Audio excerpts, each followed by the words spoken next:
Hello दोस्तों, स्वागत है आप सबका एक बार फिर से आपके अपने यूट्यूब चैनल यस के मैथ्स में।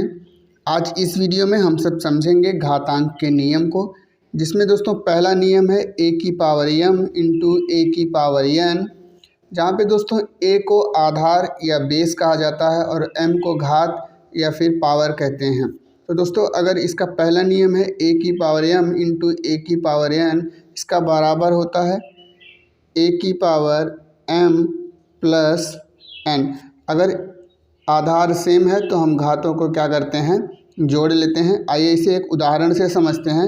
मानिए कोई यहाँ संख्या है, दो संख्या है, इस पे 5 m की जगह पे है और 2 पे हम n की जगह पे 3। तो इसको हम किस तरह से लिखेंगे, तो इसको लिखेंगे 2 इसकी पावर 5 प्लस 3 यानी 2 की पावर 8। तो ये इसका आंसर हो जाएगा। अगला नियम है दोस्तों a की पावर m अपान a की पावर n। तो अगर इस तरह से दिया रहेगा तो हम इसको लिखते हैं a की पावर m माइनस n। तो हम ऊपर के घात में से नीचे के घात को घटा देते हैं अगर जो आधार है वो सेम रहे तो। फिर यहाँ पे देखिए, इसको उदाहरण से समझते हैं। मानिए 4 की पावर 3 बटे 4 की पावर 2। अब इसको हम फॉर्मूले के हिसाब से क्या लिखेंगे, 4 की पावर 3 माइनस 2 यानी फिर 4 की पावर 1, और 1 लिखा नहीं जाता तो ये आएगा 4। तो ये इसका आंसर हो जाएगा। अगला नियम है दोस्तों a की पावर m और पूरे की पावर n। तो इसको किस तरह से लिखते हैं, अगर इस तरह से दिया रहता है तो हम m और n का गुणा कर देते हैं, यानी इसको लिखेंगे a की पावर m इंटू n। अब इसको उदाहरण से समझेंगे। उदाहरण में समझिए, यहाँ पे 2 है, कोई संख्या 2 ले लिए और उसकी पावर m की जगह पे 3 है और पूरे की पावर जो है वो 2 है। तो अब इसको कैसे लिखेंगे, तो इसको लिखेंगे 2 की पावर 3 गुणे 2। तो फिर ये क्या हो जाएगा, 2 की पावर 3 दूनी 6। तो ये इसका आंसर हो जाएगा। तो दोस्तों इसका अगला नियम है a इंटू बी इसकी पावर n।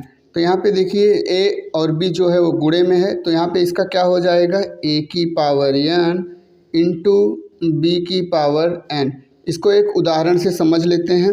यहाँ उदाहरण के तौर पे हम दिया रहे, अगर मान लीजिए 2 गुणे 3 इसकी पावर 3। तो अब यहाँ पे देखेंगे a की पावर n यानी 2 की पावर 3 गुणे b की पावर n यानी 3 की पावर 3। तो ये इस तरह से हो जाएगा।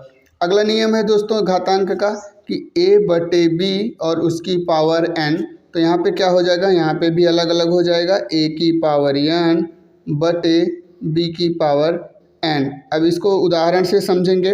मान लीजिए कि यहाँ पे दिया रहे 3 बटे 5 और उसकी पावर 2। तो इसको किस तरह से लिखेंगे, तो इसको लिखेंगे 3 की पावर 2 बटे 5 की पावर 2। फिर अगला नियम है दोस्तों इसका कि a की पावर 0।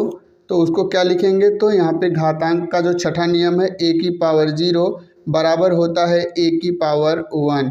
इसको उदाहरण से समझेंगे। यहाँ पे कोई संख्या मान लीजिए 6 दिया हुआ है और उसकी पावर 0 दिया हुआ है, तो उसको हम घातांक के नियम के हिसाब से कैसे लिखेंगे, 6 की पावर 1 या 6 की पावर 1 लिखा नहीं जाता तो इसको हम लिखेंगे 6।